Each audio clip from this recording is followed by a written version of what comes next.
talk a little bit more about that too. And people really do key in on that. They truly do. Again, dress professionally. Don't wear anything that dangles or jingles, heavy makeup. You don't want the interview to be distracted from what you are saying. Again, does anybody need me to go in more to that, to explain some of that? But definitely you need to keep abreast of that. Add to that part the perfumes. Sometimes you douse yourself with these perfumes, and that's not a good thing. So make sure that's tastefully done, both male and female. Mm-hmm. Yeah. Because there are allergies, even that people like myself have allergies, and if we're tearing up because of your perfume, we're not listening to you. Yeah. And again, those are important. This is a key one. You'll be seated throughout the interview, so body language becomes important. Sit up straight, lean slightly toward the interviewer, maintain eye contact, but don't stare. Smile often, use facial expressions and hand gestures to emphasize important points. That's an area that I really key on, and most people that go through any kind of human resources or recruit and interview training really look at the nonverbals. Are you really? It's kind of scary how we get into that, but we get very good and savvy about, are they shooting me straight or are they not shooting me straight? All right, and really we look for that. So and your body language tells a lot about you. Again, you don't want to be sluggish in your chair. You don't want to be sitting back. I've had an interview where someone tried to kick up their feet on the table, and I flat, no, that's not. You put your feet down, and obviously the interview went downhill after that. But don't think you're going to walk into an interview that way, all right? And then most of you are horrified, but truly it happens. Sit up appropriately, and if you use your hands to talk, that's fine. I use my hands to talk a lot, you can tell, and walk around. There's nothing wrong with that, but you don't want to be, just overly, engaged in that. Or if you feel fine just sitting with your hands, whatever you're comfortable with, but make sure you're sitting up, you're straight. You're looking at someone, you're talking to them, you're not looking away, you're not looking up here and answering the questions. You're engaged. Think of it this way, and this is what I tell folks. You're engaged in a conversation. You and I are having a conversation, and if the interviewer is really doing a good job, that's what it's going to be like. And you're going to forget about everything else that's out there. You're going to be engaged in a conversation about education, what you're a professional in, and having these wonderful discussions. And as crazy as it sounds, you're going to find yourself excited about that during that conversation. You really will. Happens every time. But again, posture, sitting, make yourself comfortable. And if you're in a situation, and this happens a lot now too, the seat's too high, the seat's too low, don't hesitate to ask the interviewer prior to that, hey, can I adjust my seat, or can you show me how to do that? It's a little too high, it's a little too low, because there's nothing worse than being crouched down in an uncomfortable position for an hour, answering questions at a high intensity level. So ask that. Yes? I have a question. I went to an interview last week. I had someone here, here, and here. Yeah. So what's your suggestion Yes. for that? When you have Ask about it when they're sitting. You were at a round table or a square table? No, we were just in the office. There was 3 chairs, a desk, and the principal. Yeah, ask that. Say, well, can I sit somewhere where I can see everybody? Because I feel like I want to talk to everybody. Or it depends what the accommodations are. We sit at a round table, and that's a little more accommodating, we find, for folks when we interview a round table, because you can, have that span and that radius there to look around and see that. But if you're in a situation like that, ask. Before I'm going to answer these questions, was it one person asking you a question or a whole bunch? All 3 of them were asking. It was kind of like Yeah. she would ask it for a while, and then she'd jump in and ask. And then you got to find yourself like this. You turn in here, and you feel like you're not addressing these folks. In front of me, but it Yeah. was kind of, I still had to pivot. Yeah, ask about that. If you can adjust so you can see all 3, and maybe they can accommodate that. Sometimes the facilities, you have to work with what you have, but I would definitely ask that because, again, when I address a question, even though one person asked that, I'm talking to everybody when I address that question. Because even though one person asked you that, rest assured in that interview, 3 people are scoring you on that question. Okay? And it may be the person, and you want to make sure they understand what you're saying, again, through your nonverbals. And if you get the nods and the ahs, then they're getting what you're saying. I suppose you're going to get a quick read, too, if you get the nonverbals for them. And so, I don't understand. Or do you need me to reiterate on something? Do I need to go over something again? Again, ask that. But great question. So I would ask that, again, in that setting. That's a great question to do that.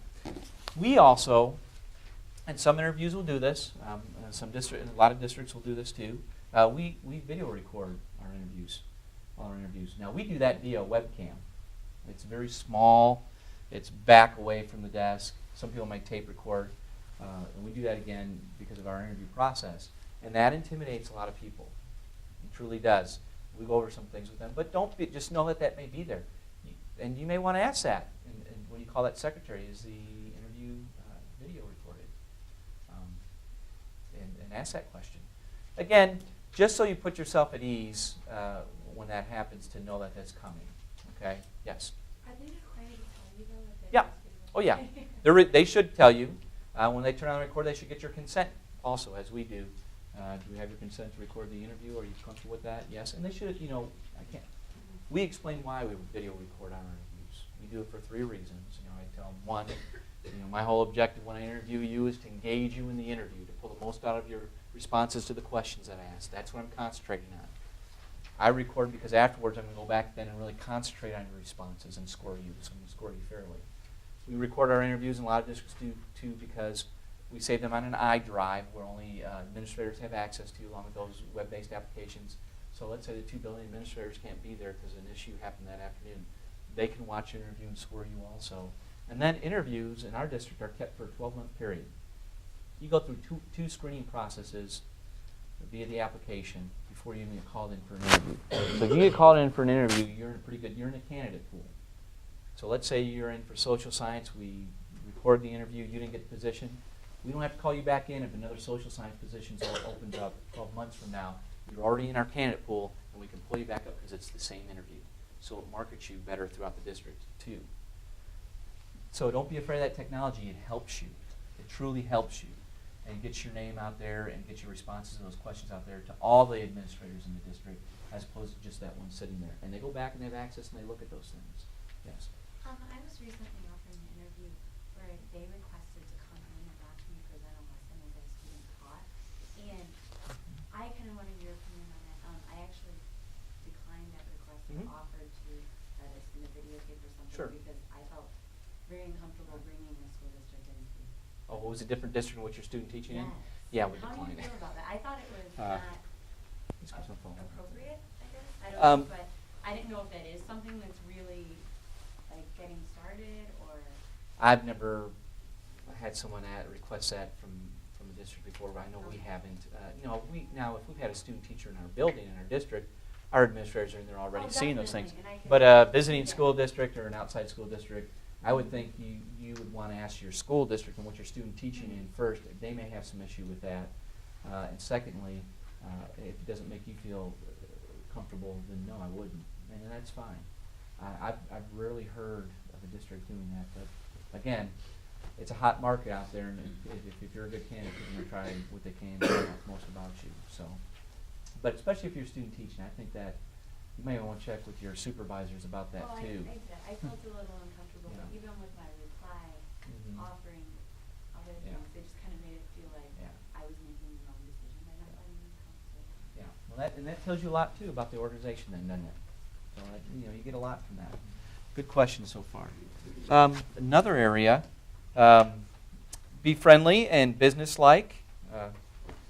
If you can pick up on their names, if you're good with names, respond, by their name or by whatever their name is. If it's Dr. So-and-so, if it's Mr. So-and-so or Mrs. So-and-so, know that and respond that way. People like that because, again, it feels like it's a personal connection. Smile often in facial expressions and hand gestures to emphasize important points. Expect to do 80% of the talking. And you will.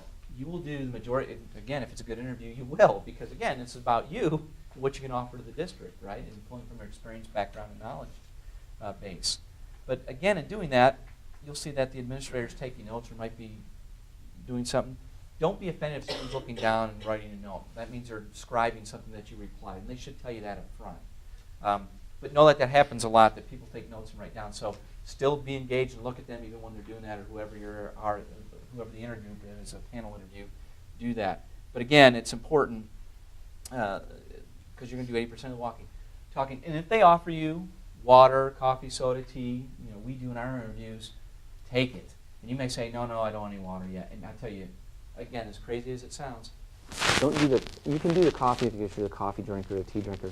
I would just bypass the soda thing, because you're going to find yourself, if you have to belch, and truly, that happens, and you don't be in that situation. Water is probably the best route to go.